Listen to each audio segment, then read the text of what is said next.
PCOS manage होने के बाद भी आपके जो है पीरियड्स रेगुलेट नहीं होते हैं, आपका साइकिल इम्प्रूव नहीं हो रहा होता है।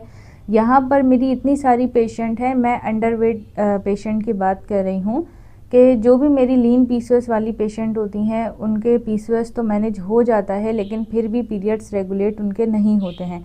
जब मैं उनसे टेस्ट करवाती हूँ प्रोजेस्टेरॉन का, तो प्रोजेस्टेरॉन लाजमन लो आ रहा होता है। इसके लो होने की वजूहात और सारी चीज़ें मैं इस वीडियो में आपके साथ आज शेयर कर रही हूँ। प्रोजेस्टेरॉन को अक्सर प्रेगनेंसी हार्मोन कहा जाता है, लेकिन इस प्रोजेस्टेरॉन का जो मेन काम होता है वो होता है पीरियड साइकिल को रेगुलेट करना। अब इसकी सबसे बड़ी जो वजह होती है प्रोजेस्टेरॉन के लो होने की, वो ये होती है कि एन एवोल्यूशन, यानी कि आपका एग नहीं बनता, आपके फॉलिकल्स नहीं बनते, आपके फॉलिकल्स रिलीज़ नहीं होते, आपके एग्स इमेच्योर होते हैं। इस वजह से आपके जो है प्रोजेस्टेरॉन लो हो जाता है। इसीलिए बॉडी में कॉर्पस ल्यूटियम नहीं बनता जो प्रोजेस्टेरॉन बनाने का ज़िम्मेदार होता है। आई होप यहाँ तक आपको मेरी बात समझ आई होगी। अब यहाँ पर एक और पॉइंट आता है कि फॉलिक्यूलर डेवलपमेंट। इट मीन्स कि आपकी ओव्यूलेशन तो हो रही है, एग रिलीज़ हो रहा है, लेकिन आपकी एग की क्वालिटी इतनी इम्प्रूव नहीं है, वीक है, अच्छी नहीं है। आपका जो फॉलिकल है वो ग्रो ही नहीं कर रहा, तो आपका यहाँ पर प्रोजेस्टेरॉन लो होना बनता है, जिसकी वजह से जो है आप पीरियड्स रेगुलेट नहीं कर पाती हैं, आपकी ओव्यूलेशन नहीं होती है।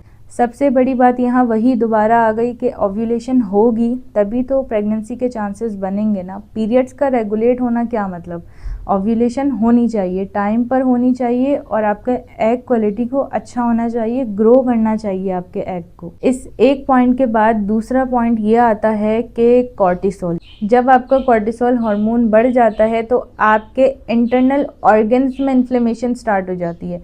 ओवरवेट वाली गर्ल्स के साथ ये होता है, उनका स्ट्रेस तो होता ही होता है डेफिनेटली, लेकिन उनका इंसुलिन, जो उनका ब्लड आयरन होता है, उसी में उनके जो है इंसुलिन बढ़ने लग जाता है, जिसकी वजह से उनकी इन्फ्लेमेशन स्टार्ट हो जाती है।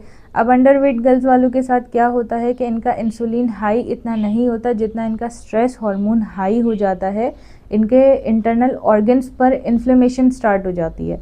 तो यहाँ पर ये पॉइंट्स आपको क्लियर हो गए होंगे। जब आपका प्रोजेस्टेरॉन लेवल लो होता है तो इसके क्या नुकसानात होते हैं। इसका नुकसान सबसे बड़ा आपको ये पड़ता है कि इस प्रोजेस्टेरॉन की वजह से आपके एंड्रोजन यानी कि मेल हार्मोन्स जो होते हैं वो बढ़ने लग जाते हैं, और उसकी वजह से आपको पता है कि आपके अनवांटेड फेशियल हेयर स्टार्ट हो जाते हैं।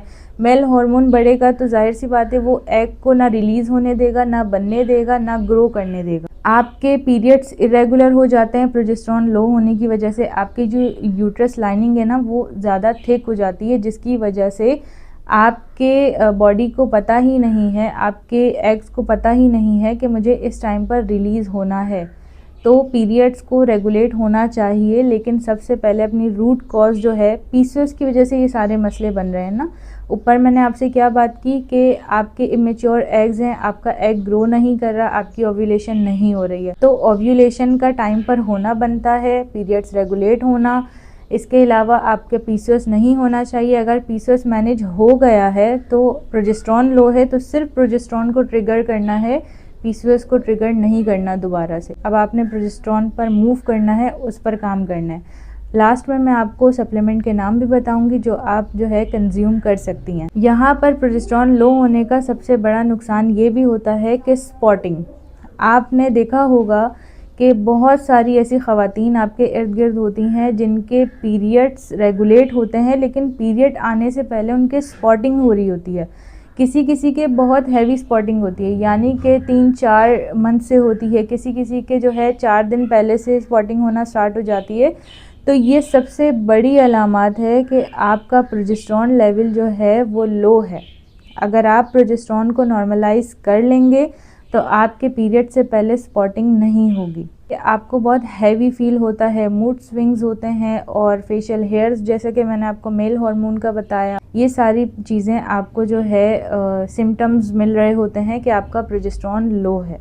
अब हमारा नेक्स्ट स्टेप पता है क्या होगा, ये होगा कि आप फ़ौरन से डॉक्टर के पास जाएंगी, उनको बोलेंगी कि अब हमारा प्रोजेस्टेरॉन लेवल लो है, दोबारा से हमें दवाइयाँ दे दें। नहीं, आपने ये गलती नहीं करनी। यहाँ पर मैं आपको दोबारा से ये बात समझा रही हूँ कि आपके पीरियड्स रेगुलेट हैं, लेकिन आपका एग जो है ग्रो नहीं कर रहा, आपके एग की क्वालिटी अच्छी नहीं है, भले ही ओव्यूलेशन हो रही है तो भी आपका प्रोजेस्टेरॉन लेवल लो है।